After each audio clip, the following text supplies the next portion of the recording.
Lucía pensó que lo había perdido para siempre. Organizó una boda frente a su tumba.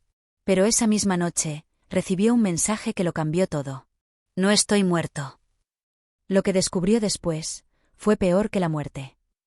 El velo entre la vida y la muerte. La iglesia de San Nicolás, en un pequeño pueblo blanco de Andalucía, retumbaba con el silencio. Los rayos dorados del atardecer atravesaban los vitrales, tiñendo el suelo de colores cálidos que contrastaban con el frío de lo que estaba por venir.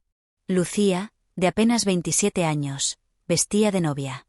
Su vestido, heredado de su madre, tenía encaje antiguo, perlas cosidas a mano, y una historia impregnada en cada puntada.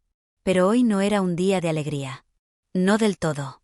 Frente al altar, donde debía estar Álvaro, su prometido, solo había un retrato enmarcado con flores blancas. Una vela encendida.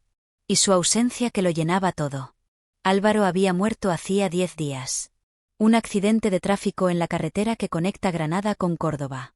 Lucía aún recordaba el grito de su madre al teléfono. «Ha sido él. Lucía, ha sido Álvaro. Ven ya». La boda estaba planeada para el sábado siguiente. Y aunque el cuerpo de Álvaro fue enterrado en el cementerio del pueblo, Lucía decidió no cancelar la ceremonia. Fue su último deseo, dijo a todos. Quería casarse conmigo, aunque fuera bajo tierra. Y eso haré. Contra la voluntad de muchos, organizó una ceremonia simbólica en el cementerio, justo frente al panteón familiar de los Ortega, donde ahora descansaban los restos de su prometido.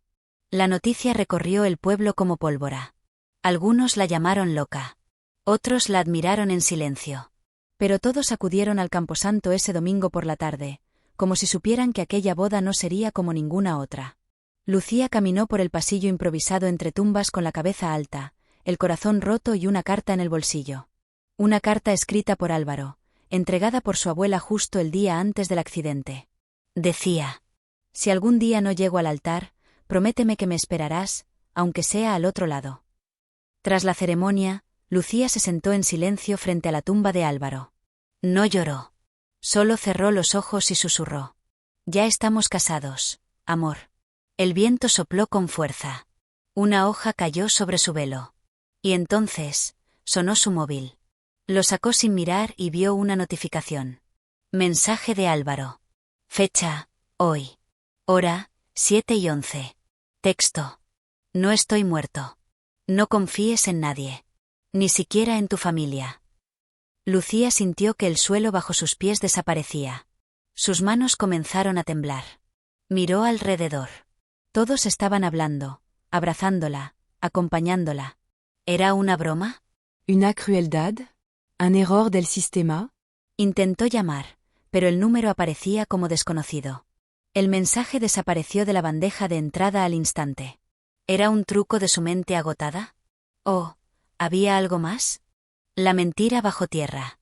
Lucía pasó toda la noche sin dormir. El mensaje no dejaba de aparecer en su mente, como una campana que repicaba a lo lejos pero sin cesar. No estoy muerto. No confíes en nadie. Ni siquiera en tu familia. ¿Era un cruel error? ¿Un montaje?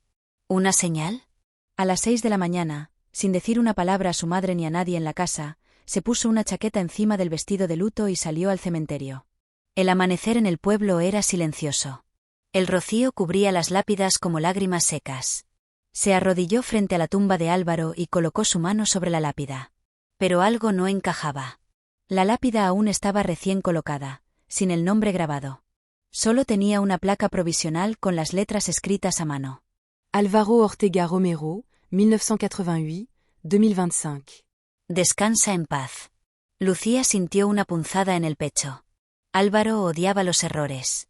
Siempre decía que si un día moría, quería una lápida bien hecha, firme, como él. ¿Por qué aún no había una definitiva? Al volver a casa, se encerró en su antigua habitación y sacó una vieja caja de madera donde guardaba cartas, fotos y pequeños recuerdos de su vida con Álvaro. Ahí, entre un billete de tren a Sevilla y una pulsera con sus iniciales, encontró algo que la hizo estremecer. Un USB negro, que Álvaro le había dado una semana antes de su muerte. Si algo me pasa, prométeme que lo verás. Pero no antes. Temblando, conectó el USB al portátil. Dentro, solo había un archivo de vídeo con fecha de hace 2 meses. Lo abrió. En la imagen, Álvaro estaba en su despacho. Tenía el rostro tenso, los ojos cansados. Si estás viendo esto, es porque algo me pasó. O algo hicieron que me pasara. He descubierto cosas sobre mi padre, y sobre alguien muy cercano a ti. Te pido solo una cosa, no confíes en nadie. Ni siquiera en los Ortega. Te dejo pistas, Lucía. Tú eres la única en quien puedo confiar. Lucía se llevó las manos a la boca. Su corazón latía tan fuerte que le nublaba el oído. Álvaro había sabido algo. Ese mismo día fue a visitar a Manuela, la abuela de Álvaro. Era una mujer fuerte, pero desde la muerte del joven, se había encerrado en su casa, negándose a hablar con casi todos. Pero con Lucía, siempre había sido distinta. ¿Tú crees que él podría estar vivo?, preguntó Lucía con voz rota. Manuela tardó en responder. Luego, cerró las cortinas, apagó la televisión, y se acercó a ella lentamente. Hija mía, hay cosas que ni yo comprendo. Pero si recibiste un mensaje, escúchalo. Álvaro tenía enemigos, incluso en su propia sangre. ¿Su padre? La anciana asintió con lentitud. Rafael Ortega no solo es un empresario. Hay cosas oscuras en la familia. Álvaro quiso alejarse. Quiso contarte, pero algo lo detuvo. Lucía sintió como una fuerza nueva despertaba dentro de ella. Ya no era solo la novia de luto. Era una mujer en busca de la verdad. Esa noche, decidió volver al cementerio. Llevaba una linterna, guantes y una pequeña palanca de hierro. Iba a hacer lo impensable, comprobar si el cuerpo que descansaba en la tumba era realmente el de Álvaro. Con pasos temblorosos llegó al lugar. Empezó a remover la tierra con manos torpes, sucias, desesperadas. Hasta que un ruido detrás de ella la hizo girar. Alguien la observaba entre los cipreses. Una silueta alta, delgada, encapuchada. Lucía retrocedió. ¿Quién está ahí? La figura no respondió, pero dejó caer un sobre antes de desaparecer entre la niebla. Lucía lo recogió con dedos helados.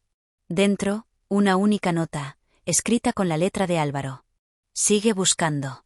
La verdad está más cerca de lo que imaginas. Y no estoy tan lejos como crees. El legado de los que callan. Lucía no podía dormir. El sobre con la nota de Álvaro estaba sobre su mesita de noche, como un puñal de papel clavado en la realidad. Sigue buscando. La verdad está más cerca de lo que imaginas. Y no estoy tan lejos como crees. Esas palabras ardían en su pecho. A la mañana siguiente, volvió al cementerio. La tumba de Álvaro había sido sellada con cemento fresco. Alguien la había visto escarbar. Alguien no quería que siguiera. Pero Lucía ya no pensaba detenerse. Decidió enfrentarse a quien más temía, Rafael Ortega, el padre de Álvaro. Dueño de empresas de construcción, político local con conexiones turbias, y viudo desde hace una década, Rafael siempre había mantenido una relación distante con su hijo. De hecho, Álvaro había dejado la casa familiar a los 19 años. Lucía fue a su despacho en el centro del pueblo. Su secretaria intentó detenerla, pero Rafael la hizo pasar. Vaya, la viuda valiente, dijo, sin mirarla directamente. Vengo por Álvaro. No por cortesía. Álvaro está muerto, Lucía. Sé que es difícil aceptarlo, pero jugar a la detective no va a traerlo de vuelta. Lucía sacó el sobre y lo dejó sobre la mesa. Entonces explíquele esto a la policía. Porque si él está muerto, ¿cómo es que me escribe? Rafael la miró por fin. Y en sus ojos brilló algo extraño, pánico. ¿Qué te dijo? Que no confíe en nadie. Ni en mi familia, ni en la suya. Un silencio pesado cayó sobre la habitación. Hasta que Rafael murmuró, como si se hablara a sí mismo. No debí dejarlo hablar con ella. ¿Con quién? Con tu madre. Lucía sintió que el tiempo se detenía. ¿Qué tiene que ver mi madre con esto? Rafael cerró los ojos y se recostó en su silla como si de repente cargara con un peso insoportable. Tu madre y yo tuvimos una relación antes de que nacieras. Muy breve. Muy escondida. Lucía retrocedió como si le hubieran disparado. ¿Qué está diciendo? Álvaro sospechaba. Encontró cartas antiguas. Fotos. Y pidió una prueba de ADN, que nunca llegué a entregarle. Porque si era verdad, tú y él no solo eran prometidos. Calís. Lucía sintió náuseas, miedo, asco. Eso no puede ser cierto. No lo sé, Lucía. Quizás no sea cierto. Quizás sí. Pero cuando él lo descubrió, desapareció. Y 2 días después, apareció muerto. Lucía salió corriendo. La mente le daba vueltas. ¿Había amado, besado, prometido su vida a su propio hermano? No podía ser. Volvió a casa, temblando. Su madre, Esther, la esperaba en la cocina, con el rostro pálido y las manos frías. Hija, tenemos que hablar. ¿Es cierto? ¿Estuviste con Rafael Ortega? Esther guardó silencio. Una lágrima cayó por su mejilla. Fue un error. Un error de juventud. Nunca te lo dije porque no estaba segura. Pero cuando tú y Álvaro empezaron a salir, intenté separaros. Pero el destino. Lucía rompió en llanto. El destino nos mató. Esa noche, mientras intentaba asimilar la verdad, recibió un nuevo mensaje. Sin remitente. Sin número. No somos hermanos. Lo descubrí antes de la boda. Pero no podía contártelo. Me estaban vigilando. Me usaron. Y ahora te usarán a ti. Tienes que ir a donde todo comenzó, la casa del lago. La casa del lago. Una cabaña antigua que pertenecía a la familia Ortega desde generaciones, ahora abandonada. Álvaro solía llevarla allí cuando querían escapar del ruido del pueblo. Lucía no dudó. A las 3 de la madrugada, tomó el coche y condujo sin mirar atrás. La cabaña estaba cubierta de hiedra, oxidada, silenciosa como un mausoleo. Entró con una linterna, el corazón en llamas. Y entonces lo vio. Sobre la mesa de madera, había un portátil abierto. Encendido. Un vídeo empezó a reproducirse automáticamente. Aparicia Álvaro. Vivo. Respirando. Grabado 2 días después de su supuesta muerte. Lucía, si estás viendo esto, estoy huyendo. Me obligaron a fingir mi muerte. Me chantagearon. Me amenazaron con hacerte daño. No podía permitirlo. Descubrí que el negocio de mi padre es una fachada. Blanqueo de capital. Tráfico. Incluso desapariciones encubiertas. Iban a silenciarme. Pero aún hay una salida. Y tú eres la clave. Dentro del armario de esta cabaña hay una caja fuerte. El código es nuestra fecha. Lucía corrió al armario. Metió el código, 1402, el 14 de febrero, su aniversario. La caja se abrió. Dentro, había documentos, y un pasaporte español con el nombre de Álvaro, pero con una nueva identidad. Él lo había planeado todo. Un escape. Una segunda vida. Pero, ¿por qué no había vuelto? De repente, una voz detrás de ella rompió el silencio. No debiste encontrarlo. Lucía se giró. En la puerta, su madre, armada con una pistola. Perdóname, hija. Pero hay cosas que deben quedarse muertas. El silencio que nos mata. La linterna cayó al suelo. El haz de luz tembloroso proyectaba en la pared la silueta de Esther, la madre de Lucía, con el brazo extendido, la pistola apuntando directo al pecho de su hija. Lucía, sin moverse, respiraba con dificultad. No sabía si lo que más dolía era el miedo, o la traición. ¿Por qué, tú? Susurró, sin fuerzas. Esther tragó saliva. Le temblaba el labio. Sus ojos no mostraban odio, sino culpa, y un miedo que parecía más viejo que el arma entre sus manos. Yo no quería esto, Lucía. No te imaginas lo que han hecho. Lo que me obligaron a hacer para protegerte. ¿Protegerme de qué? ¿De quién? De ellos. De Rafael. De esa gente que controla este pueblo desde las sombras. Álvaro se acercó demasiado, y tú eras su punto débil. El único modo de mantenerte viva era silenciar la verdad. Lucía dio un paso adelante. Esther no disparó. ¿Y lo hiciste? ¿Fingiste la muerte de Álvaro para salvarme? No fui yo quien disparó. Pero sabía lo que iban a hacer. Me amenazaron. Me chantajearon con algo que tú aún no sabes. Esther bajó lentamente el arma.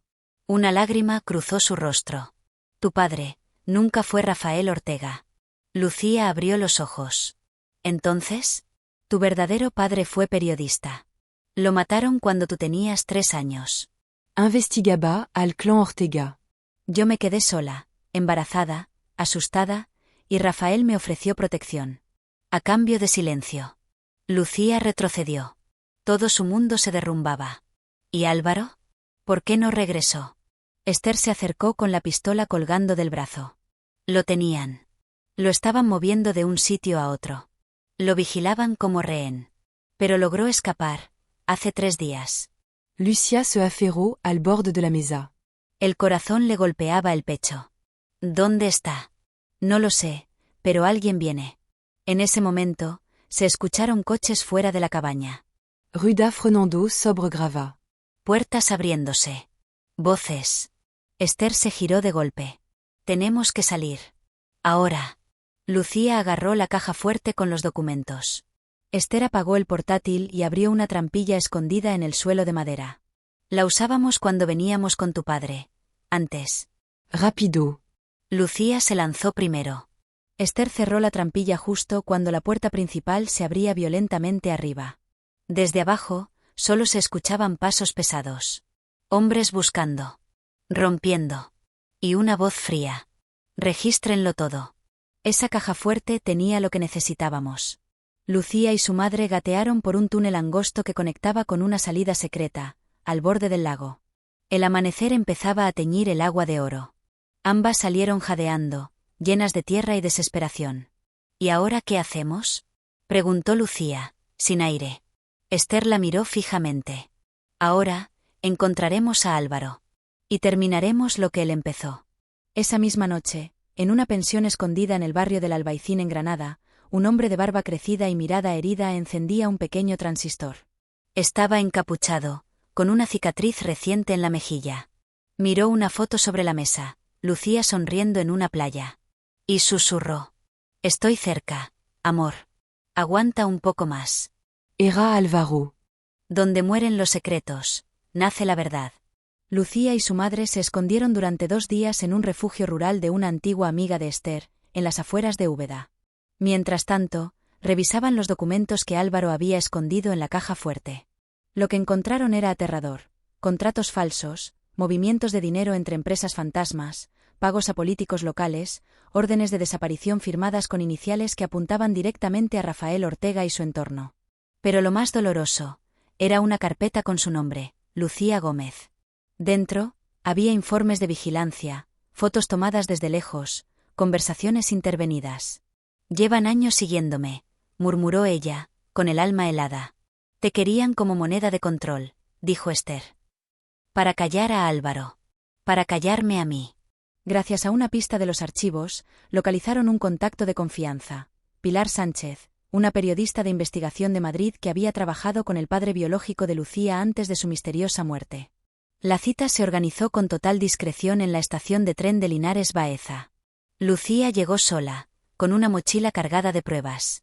Pero no estaba sola por mucho tiempo. Cuando bajó del tren procedente de Granada, Álvaro apareció entre la multitud. Lucía se quedó paralizada. Él caminó hacia ella, con la barba recortada y los ojos empapados en dolor y amor contenido. No necesitó palabras. Se abrazaron como si el tiempo nunca hubiera pasado. Como si la muerte jamás los hubiera separado. Y entonces, ella susurró. ¿De verdad estás aquí? Ahora sí. Y no me pienso volver a esconder. Durante horas hablaron en una habitación de hotel. Álvaro le contó cómo lo mantuvieron retenido en una finca abandonada en Jaén, vigilado, torturado psicológicamente. Logró escapar gracias a un guardia que también había perdido a un hijo por culpa de los Ortega. Lo que viví allí, no se lo deseo ni al demonio, confesó, con lágrimas. Lo que viví fuera tampoco, respondió Lucía. Con la ayuda de Pilar, enviaron todo el material recopilado a una redacción en Madrid y a un abogado penalista especializado en delitos de corrupción estructural.